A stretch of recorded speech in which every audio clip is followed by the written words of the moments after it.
intro na kagad natin tong si Attorney Melvin Chicago Matibag, ang Director ng NBI. Director, wag kang mapipikon, ha? Magandang morning, Director Matibag. Si Katunying po at saka si Ka Jerry. Magandang umaga po, Katunying at Ka Jerry, sa lahat po ng tumatangkilik sa inyong programang Dos por Dos. Magandang umaga. At Katunying, hindi po ako yung piko niya. May kilala po ako pero hindi po ako yun. Marami daw, may mga nagtatampo daw sa inyo, wala na raw tuloy silang mapuntahan. Okay, po kami binabantayan dahil may balita po kami na lumipat lang? Lumipat. Gano'n naman yan. Monitor po namin. Clue. Saan lugar ba yan? Quezon City o Ortigas o saan po ba yan? Nabanggit ko na po. Nabanggit ko na.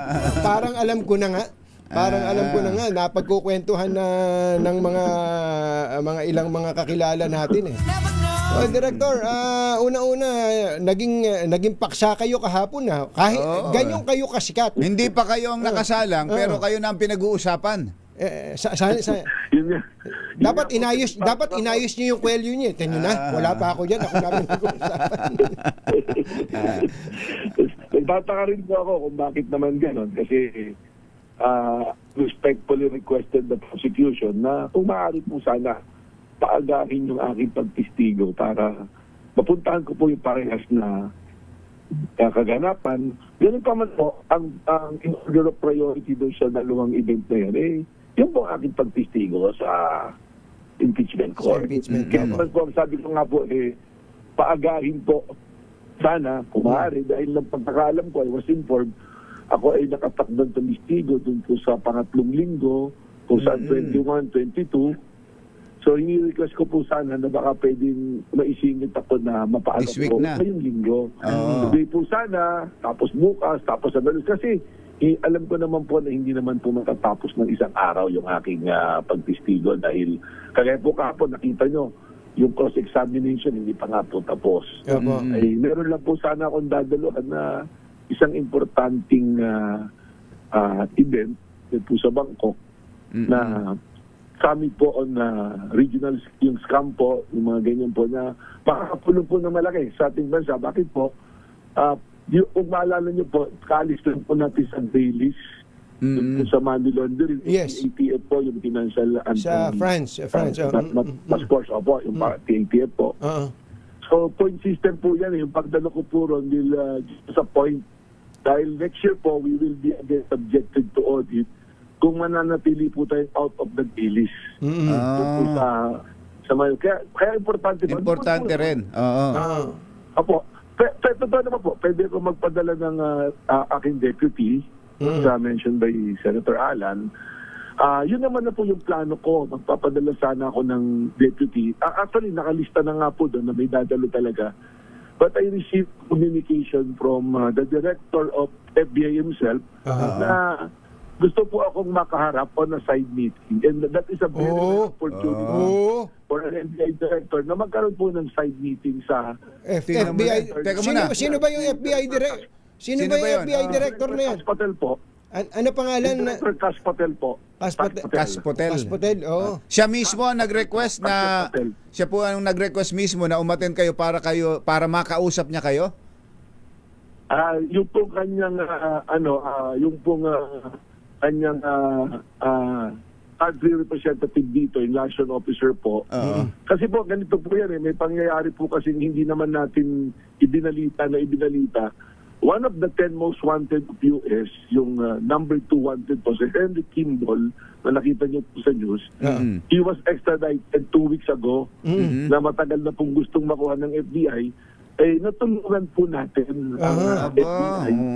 Sa mabilis na pamamaraan, akala po nila it will take weeks or a month before matulungan natin.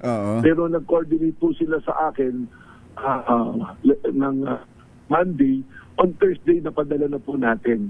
Contrary to their belief na maaari magtala. So, patunayan, pinadalan pa po ako ng commendation letter ni Director Kash Patel na tulad sa akin. At noong dumating po yung bagong ambassador dito, during the celebration ng Independence Day nila, I was invited. Napag-usapan pa po namin ni Ambassador Philipon. So, medyo kaya po nakapag-desisyon sana ako na pumunta ng 21, 22 dahil yun po yung indication sana na maaari kaming on the side makapag-usap sana ng director. Nagpapalakas pala sa inyo yung FBI director eh. Hindi naman po, pero po kami mga importanteng bagay na pag-uusapan. Yes. Explanation. Kagaya po yesterday, another was wanted sa kanila for financial scam of $2.8 billion sa US. Na Pilipino siya, si... Yung babae? Yung ba yun? Carlos Dizon. Hindi po. Iba pa yan. Nakita ko nga. Anday pala niyan, ano? Nag-surrender po sa akin and we will turn over it to them. So, maganda po kasi yung aking pakikipag-ugnayan, ang NDF pakikipag-ugnayan, at din po mga counterparts, not only in the US, but other... Mga hindi na po natin binabalita, pero tuloy-tuloy po natin ginagawa mula pa po nung tayo nagsimula sa NBI po. Ang ibinigay ho yatang petsa sa inyo dahil ang request nyo ay mapaaga ay sa Lunes, 20. Ganun ho ba? Nakita po talaga ako ng 20. Yung third week pa, talagang nandoon ako. Ang request ko po sana on or before the 20th. The 20th. Po nun, matapos sana yung 20th. Sana matapos ang 20 dahil 21 yung event. 21 yung event. Kung ipresenta po sana ako today or tomorrow, it's almost certain na by Monday, tapos na po siguro ako 3 araw. Para Monday night, makaalis po ako. At okay, early morning po ng Tuesday. Kasi po, ang totoo, yung podcast will start ng 20th. Sinasabi kong 21, 22, hahabulin ko po yun para yung opportunity na sana po magkapag-meeting nga po kami on the side. Baka naman pwedeng matapos ng 20, no? Yung kung 20 man kayo isasalang, matapos ng 20. Ay hindi, kung 20 isasalang, baka hindi matapos, ano? Dapat masimulan ng this week.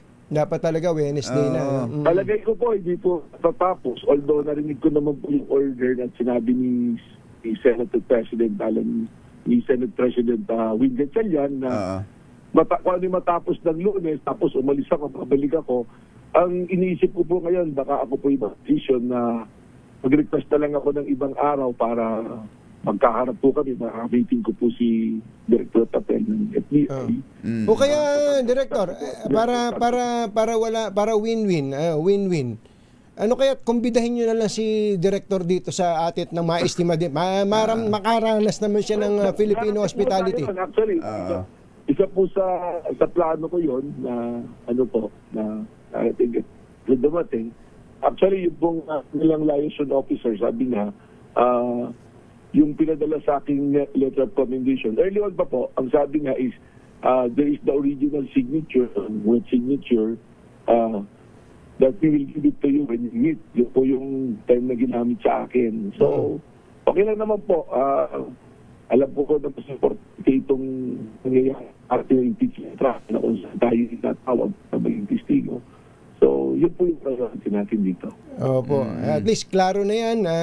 Hindi nagpapabebe si Director Matibag. Nagtataka lang ako kung bakit ang ginamit na term that I am dictating. Oo nga. Alam naman natin na yun ay request. I'm respectfully requesting the prosecution. Kasi ganito naman po yung hearing, ang prosecution. And enough leeway under the rules of court na suppletory po sa impeachment trial na sila pwedeng magkamado kung sino yung witness, kung sino yung katunayan po, if I will be present during the trial at bigla akong tinawag, hindi ako handa, wala po akong reason para tumanggi. Pero kung ganyan ho sila... Sinabi ko naman po, willingness and readiness to testify. Willingness and readiness. Yun nga. Yun nga lamang po, meron nga sabi nila. Kaya nagtataka naman po ako, respectfully kay Senator Alan Peter Cayetano, bakit naman sasabihin na magdidikta kayo? Wala naman po tayong poder para magdikta. Tayo po mga lingkod bayan ay tayo po susunod sa mandato. Wala po, I have high respect to the Senator judges, to the impeachment court. Mahirap po yung kanilang ginagawa. And the last thing that I want to do is makapagpabigat pa po sa gawain niya. Paano, mas malalong magiging exciting ito at parang teaser ito, Director, na yung pagharap ninyo. Peter Cayetano, talagang inaabangan niya. Ano naman po, just a little commentary po. Ay ako naman, kaya naman po lumabas na sa pre-trial order that I will be one of the witnesses. So, palagay ko hindi rin naman po tama na sasabihin na hindi handa, hindi na paghandaan. Well, ano naman po yan, alam naman kung ano yung ititistigo ko. So, at kung ano yung ititistigo ko, doon naman po manggagaling yung mga tanong. Sa akin, ng lahat ng nandoon po sa impeachment trial. Pati nga ng reporter yung tanong sa inyo ng reporter, depende kung ano ititistigo nyo. Ay, teka. Habol lang, ba't yung mga dokumento, ang dami raw typo error. Yung iba nga, hindi nga typo error yun na yun eh. Parang substantial Department of Education naging Department of Justice. Alam niyo po, nangyayari po talaga yan. At ako mismo as a director, pag dumadaan sa akin yung papel, meron po akong napupunan na ganyan kasi lalo na po yung mga subpoena, templated po kasi yan na katunying ka-Jerry eh. So minsan po, ang ginagawa, parang yung template na yun, mag-cut and paste po. So, minsan, oversight, inadvertently, ang nangyayari po, yung date, hindi napapalitan. Ayun. Yung unang pinadala ng subpoena na yun, doon na po lumalabas. Yung crime na nakalagay doon, yun na po yung nalalabas. Hindi na napapansin na po. So, our graphical po, ang importante po itong tingnan natin, sa mga kababayan natin is the substance of the document, substance of the testimony. But of course, kung may pagkukulang at mali, dapat po talaga na makorek. Nakita ko naman po yung mga typographical po din. At sa akin po, halimbawa, yung tungkol po dun sa sinampino ng Multi, November 11, December 4, that is a clear na mali yung pagpasok na yun. Diyan na po nangyari na templated, pinasok doon. Pero it was a clear oversight na was addressed dahil yung pagyan ng po ni DP Sara, sumagot naman po eh. Ibig sabihin, there's already a recognition po. Director, salamat po sa inyo. Thank you, Director. Magandang umaga po. At si Kwan, pagka nakausap yung FBI Director, si Kash Patel. Si Kash Patel, sabihin nyo, punta dito, pakainin natin ng putong binyang. Pwede po natin ang kape ni Katong. Salamat po, NBI Director Melvin Matibag. Thank you, sir. Salamat po. Thank you. Masamang tao lang ang